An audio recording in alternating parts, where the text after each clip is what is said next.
बोलिए शंकर भगवान की जय। शिव महापुराण के प्रथम खंड का छठा अध्याय। ब्रह्मा जी बोले, हे नारद, हमें तथा विष्णु को परस्पर लड़ते हुए देखकर प्रलयकालीन प्रज्वलित बड़वाग्नि के समान शिव जी अचानक उसी स्थान पर प्रकट हो गए। मैं उनकी उपमा किससे दूँ? उनके उस परम तेजस्वी स्वरूप को देखकर हम दोनों ने परस्पर युद्ध करना बंद कर दिया।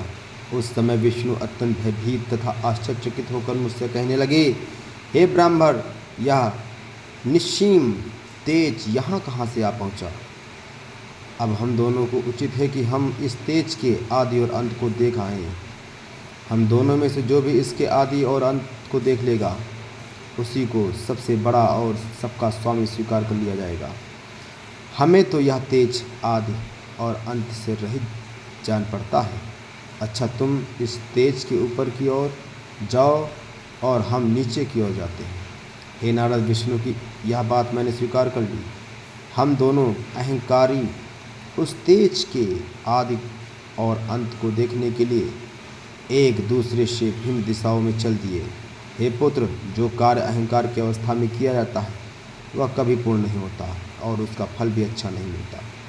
जब तक मनुष्य अहंकार को नहीं त्याग देता, तब तक उनका कार्य सिद्ध नहीं हो सकता।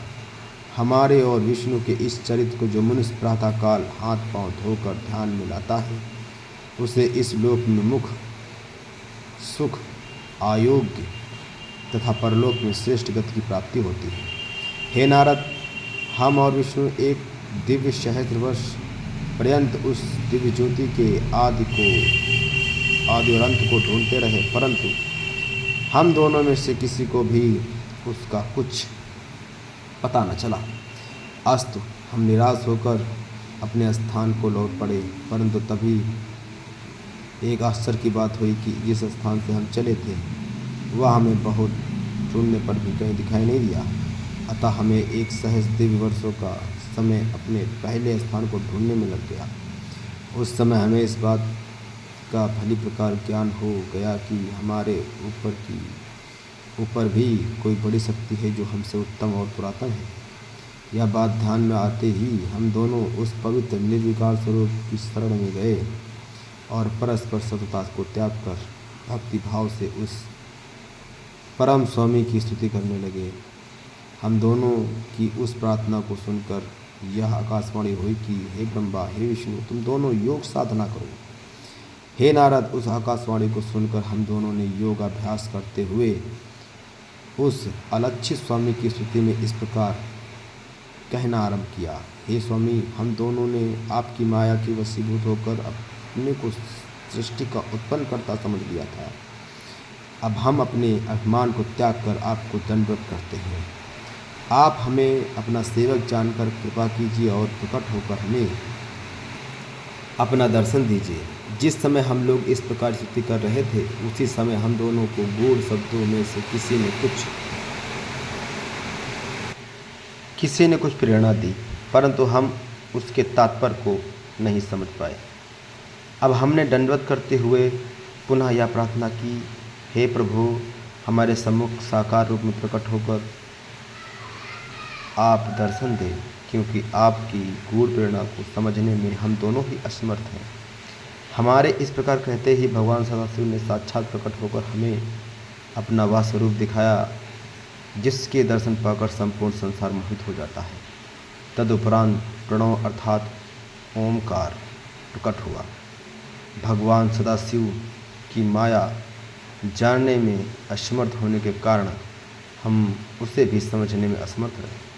कुछ देर पश्चात जब उस प्रणव के 4 भाग हुए और उसके भीतर से सगुण रूप भगवान त्रिशूलपाणि प्रकट हुए, उस समय हमने यह समझा कि इस प्रणव को जो आकार, उकार, मकार अक्षर हैं, उसके नाद तथा बिंदु का यह अर्थ है कि पहला अक्षर अर्थात आकार लिंग की ज्योति है, दूसरा अक्षर उकार उस ज्योति का मध्य है जो आधी मात्रा नाद स्वरूप है। उस पर लिंग ज्योति का मस्तक है, जो बिंदु है वह संपूर्ण लिंग का ज्योति स्वरूप है। उसका वर्णन अन्य प्रकार से इस प्रकार किया जा सकता है कि आकार ऋग्वेद, उकार से यजुर्वेद, मकार से सामवेद, नाद से अथर्ववेद तथा बिंदु से ब्रह्म विद्या का स्वरूप बना है। वह इस संपूर्ण सृष्टि में सर्वोत्तम है। उसी को विपातन कहा जाता है। उसी प्रणव में तीनों लोकों की स्थिति है। वह कभी नष्ट नहीं होता। ब्रह्म से लेकर तृण पर्यंत सभी जीव तथा वस्तुएं उसमें स्थित रहती हैं। ढूंढने पर भी प्रणव के लिंग को प्राप्त नहीं किया जा सकता। चारों वेद तथा 18 पुराण भी उसके भीतर विद्यमान हैं। हे नारद, वेद भगवान सदाशिव को प्रणव स्वरूप कहते हैं। वे शिव जी अपने दाहिने अंग आकार द्वारा सृष्टि की उत्पत्ति करते हैं एवं बाएं अंग उकार द्वारा उसका पालन करते हैं। प्रणव स्वरूप शिव के हृदय में जो मकार है, उससे प्रलय का प्रादुर्भाव होता है। वर्णमाला के संपूर्ण अक्षरों से भगवान सदाशिव का शरीर अलंकृत है। इन अक्षरों से अलंकृत श्री शिव जी का जो शरीर है, उसका स्मरण करने से अत्यंत प्रसन्नता की प्राप्ति होती है। मैंने और विष्णु ने सदाशिव का जब यह स्वरूप प्रण रूप देखा तो अत्यंत प्रसन्न होकर हाथ जोड़कर उन्हें दंडवत की तथा हम दोनों ही उनकी बहुत प्रकार से स्तुति करने लगे। बोले शंकर भगवान की जय।